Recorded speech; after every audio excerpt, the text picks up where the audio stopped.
The Democrats have apparently discovered the fountain of youth, rage. Speaking last week, Senator Bernie Sanders, a crazed elderly loon, recently spotted wandering around the country shouting about wealth and equality while closing on a second vacation home, stated, quote, "You should be angry. Take your anger out on the right people." Mayor Eric Garcetti of Los Angeles, speaking to Politico, explained, quote, "If we only turn that anger inward, I fear we become the permanent party of opposition. Over the next couple months, we'd better get our act together." The Democrats are late to the game. During the 2016 election cycle, Republicans expressed their anger routinely and richly. Trump himself cultivated that anger. As Ian Tuttle rightly wrote at National Review in 2015, quote, "Many conservatives are having their Howard Beale moment. They're mad as hell, and they don't want to sit down and take it anymore." Now, anger is nothing new in politics. Anger has dominated political discourse since the days of Moses. Ask him how he felt about a stiff-necked people seemingly ready to throw him overboard every few weeks. And some anger is, of course, justified. If you're angry at corruption in D.C., you have every right to be. If you're angry at a heedless Leviathan grasping at your wages, that anger is justified. Even if you channel that emotion in the wrong direction, we can at least understand the anger. But something new has happened to American politics in the last few years. Politicians have realized that the simplest path to power is to humor everyone's anger. If you take someone's anger away from them, you've emotionally castrated them. More important, you run the risk of driving them into the arms of someone who will feed their anger, an anger that will now turn on you for the sin of having discounted that anger in the first place. This is deeply unhealthy. One of the great lies of psychology, dominant since the era of Freud, is that coddling emotions leads to more emotional fulfillment. Actually, coddling emotions leads to emotional unhealthiness. It even leads us to wallow in our emotions. Anger feels good, and it feels even better when someone tells you you're not wrong to be angry in the first place. If you crave emotional payoff, and if those around you are taught to cosset your emotions, you're likely to engage more and more often in emotionally overwrought behavior. Bad psychologists indulge their clients' emotional states. Good psychologists ask whether those emotional states are justified. As social psychologist Jonathan Haidt, among others, states, cognitive behavioral therapy, a technique used to treat those with emotional disorders, is generally as effective as antidepressants for anxiety and depression. Therapy consists of identifying illogical links in a chain of thought that lead to an emotionally hazardous place. You might figure out, for example, that you're attributing motives to someone even though you have no evidence about his motives, or that you overgeneralize, or that you're looking only at the bad things in your life rather than at the good things. Once you've identified your own faulty thinking, you can stop the emotional runaway train. Politicians, however, are trained to do the opposite.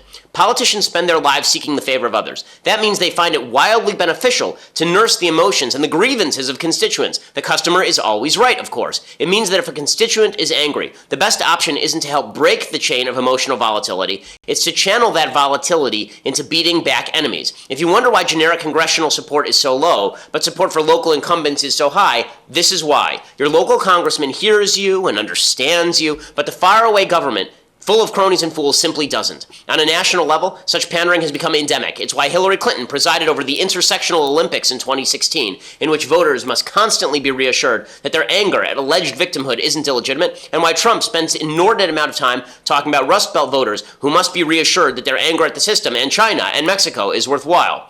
All of which makes very toxic politics. The founders knew public passions were constantly at risk of demagoguery. It's why they weren't Democrats. They believed in a system that would check passion with passion.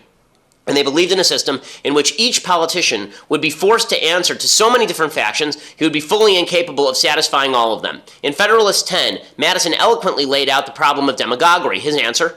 Gridlock. Federalism, various legislative entities, passions incapable of satisfaction at the governmental level. Without such a system, Madison wrote, the despotism of the majority would rule. Quote, if the impulse and the opportunity be suffered to coincide, we well know that neither moral nor religious motives can be relied on as an adequate control. Madison was not wrong to rely on the intricate framework of the American government as a bulwark against the perverse passions of the majority. But he also relied on local interests to supersede national interest, and diffusion of power to defeat virtually all interests. The growth of the federal government has rendered all such notions obsolete. On the one hand, local interests can now dictate national interests. President Trump can cater to the anger of a factory worker by promising tariffs that affect everyone. On the other hand, every local politician can now campaign nationally. Eric Garcetti barely presides over the potholes in LA, but he's seen as the national face for his party.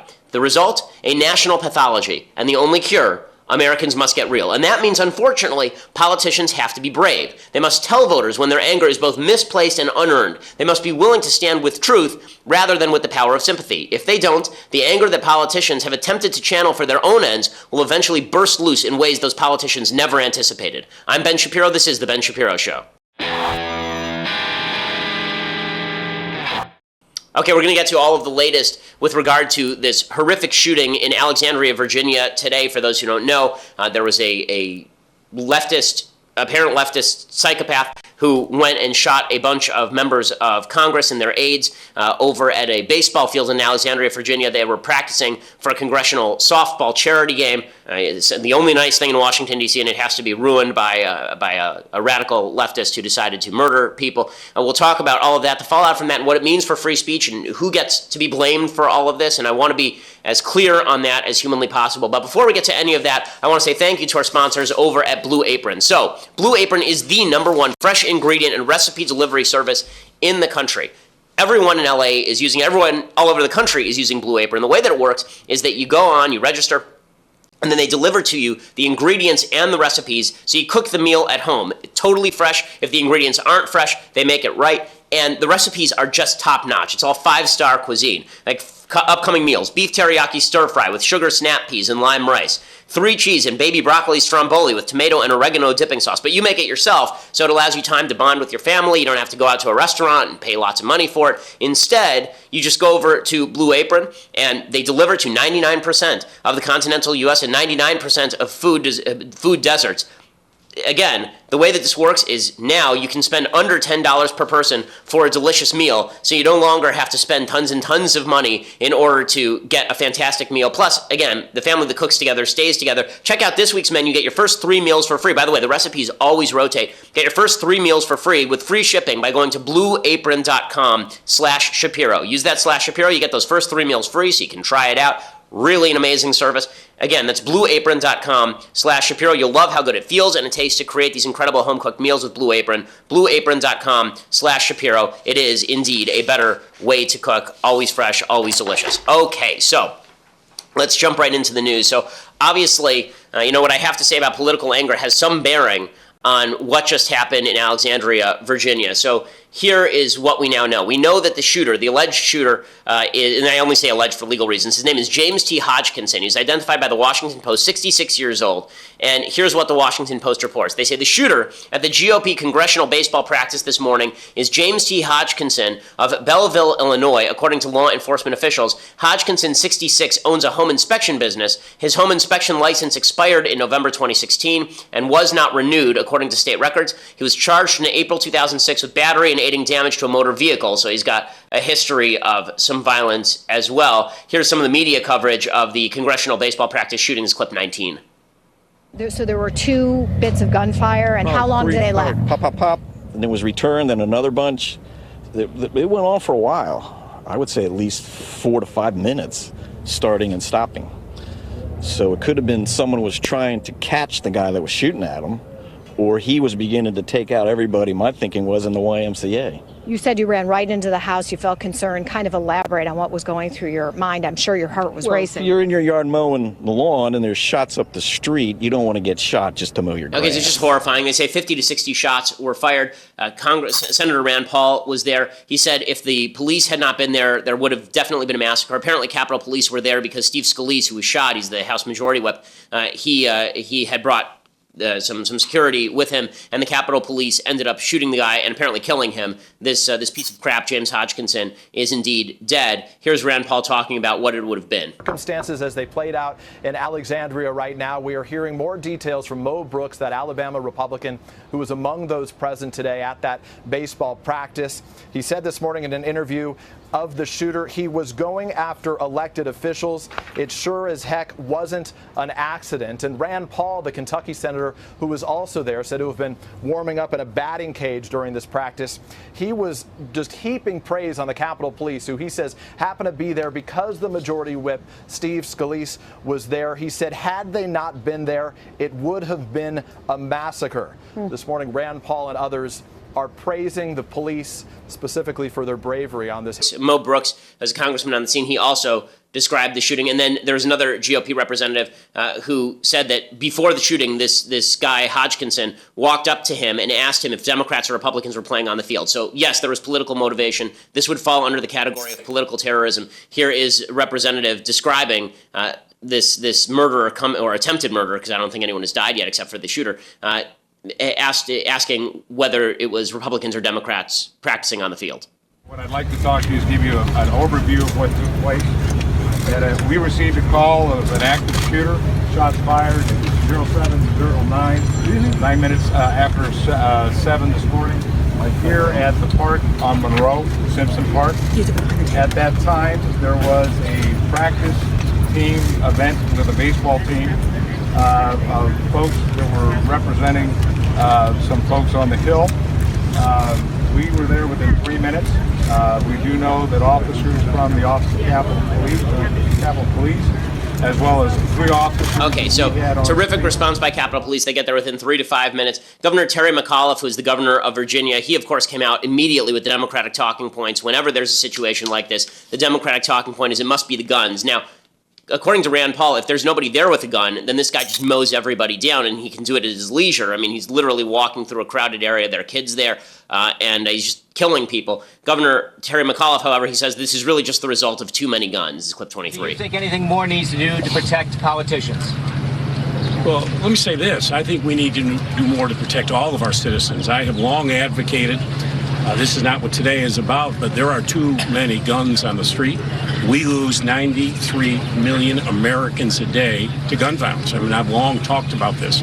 Background Okay, checks, he's an insane person. We don't lose 93 million Americans a day. And again, it was a good guy with a gun who stopped the bad guy with a gun, not gun control laws. There are background checks. This guy was from Illinois, where there's heavy gun control, and we don't know where he got the gun. We don't know if he went through a background check. He apparently, as I say, had a couple of run-ins with the law. He was charged with battery and aiding damage to a motor vehicle, so he clearly had some issues. He probably shouldn't have gotten a gun if there was a background check, so we will see what is revealed. But again, the Democrats always jump there instead of jumping to a bad person decided to go off. And here's what we know about Hodgkinson. Hodgkinson hated Trump. Here's something else that we know about Hodgkinson. Hodgkinson loved Bernie Sanders.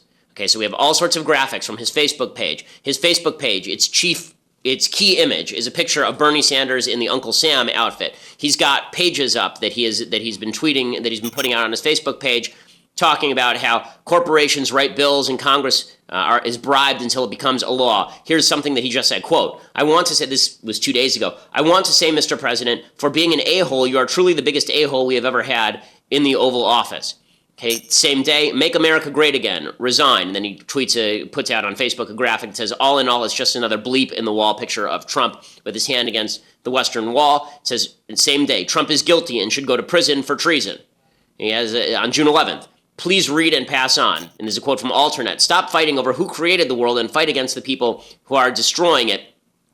In March, he put out on his Facebook page, Trump is a traitor. Trump has destroyed our democracy. It's time to destroy Trump and company. So this is leading to the same conversation that we always have in the country when a domestic, politically motivated terrorist decides to go on a rampage. And we've seen this already. In Portland, the guy who was responsible for murdering a couple of people with a knife was a Bernie Sanders supporter. Democrats have always tried to claim that Republicans are responsible whenever there is a violent crime. They tried to claim that Jared Loughner, who's legitimately an insane person, was responsible for killing Gabby Giffords because of Sarah Palin for some odd reason. They tried to claim the Oklahoma City bombing was because of talk radio. Going all the way back to the 1960s, JFK and his administration, after his death, tried to claim that it was the toxic political rhetoric and the climate against JFK that led to his assassination, not a communist stooge who shot JFK because he was a communist. Again, there's always this conversation that happens. And I think that there are several points that need to be made here. One, I am not going to blame Bernie Sanders for the attempted murder of these congresspeople. I'm not. He uses inflammatory rhetoric. Terry McAuliffe himself uses inflammatory rhetoric. Here's an example. Yesterday, there's McAuliffe going out there about gun control. Clip 1, he was talking about how there are treasonous Americans, presumably inside the Trump administration, coordinating with Russia to steal the election. Do you think that there are Americans who committed treason? I think as we get into this, it seems to me that Russia was actively involved in destabilizing our democracy. But were there American people? Somebody, I believe, had to give them a roadmap. Somewhere in this, somebody was directing the Russians on whose names to use, what impact a certain people sending a memo would have on the American electorate. I mean, they just didn't sit over in some cubicle over there somewhere in Moscow and figure this out. Okay, so there he is basically humoring the idea that somebody has committed treason. The penalty for treason under the Constitution of the United States is death. Is that because Terry McAuliffe actually wants some nutcase to go and shoot up a bunch of people? No, I don't think so. This is heated political rhetoric. It's pretty normal. So I want to point out a couple. So let's start with this. Just because Bernie Sanders says inflammatory things does not make him responsible for what this guy did any more than the fact that Donald Trump says inflammatory things would make him responsible if somebody had gone and done this to Democrats. Okay, that's not how political rhetoric works in the country. I judge whether political rhetoric is directly responsible for violence if the political rhetoric directly tells people to commit acts of violence. That's when political rhetoric is responsible for violence. Otherwise, we're going to get into very dicey territory where we decide to shut down free speech because it could promote violence. That's the direction everybody likes to move. Right? Barack Obama did a whole campaign-style rally after the Gabby Giffords shooting in which he blamed toxic political rhetoric from the right, and he blamed lack of gun control, and then he suggested that basically the right and its toxicity was responsible in some way for all of this. I'm not going to do that because I thought it was immoral when Obama did it. I think it's immoral when anybody does it. The way that you can connect rhetoric and ideology with actual violence is if that rhetoric and ideology is actually calling for violence. So, for example, radical Islamic jihadism actually calls for violence. Governing Sharia law is a call for actual violence against human beings. And one of the ways that you can judge whether the rhetoric is actually calling for violence is whether this is a rare exception to a general rule or whether it is a widespread belief, a wide-held belief, and a lot of people are participating in it. So terrorism is a widespread thing. It's happening all over the world. There are regimes that are participating in it. There are regimes that are funding it. And there are large swaths of the population in the radical Muslim world and in the just fundamentalist Muslim world that are supportive of the general beliefs of some of the terrorists, including the use of violence.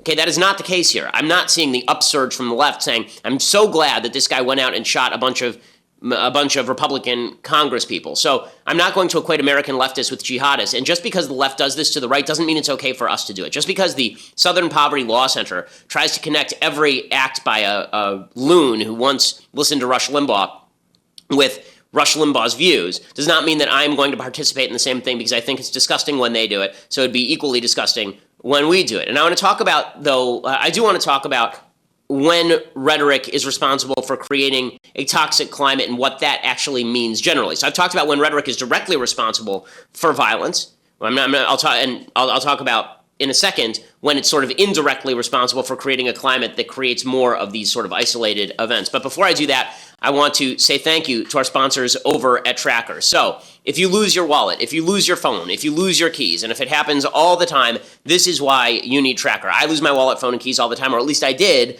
until we got the Tracker. The Tracker is a coin-sized device that you stick on your keys, you stick on your wallet, you stick in your bags.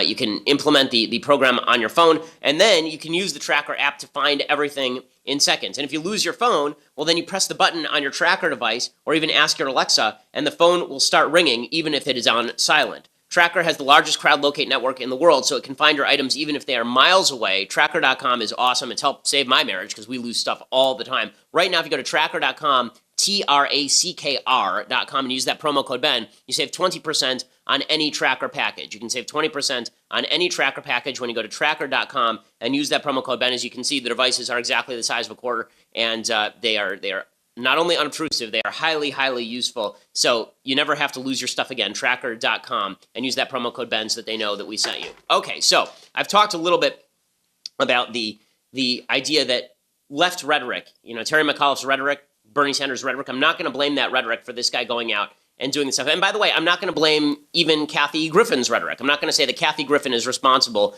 for this guy going out and shooting Congress people, because I don't think Kathy Griffin told this guy to go out and shoot Congress people or said, I think it's okay if you go out and shoot Congress people. I think she's an idiot. I think she's a fool. If the Secret Service actually thought that she was advocating assassination, they would have arrested her. Right? It is not a crime to say gauche things.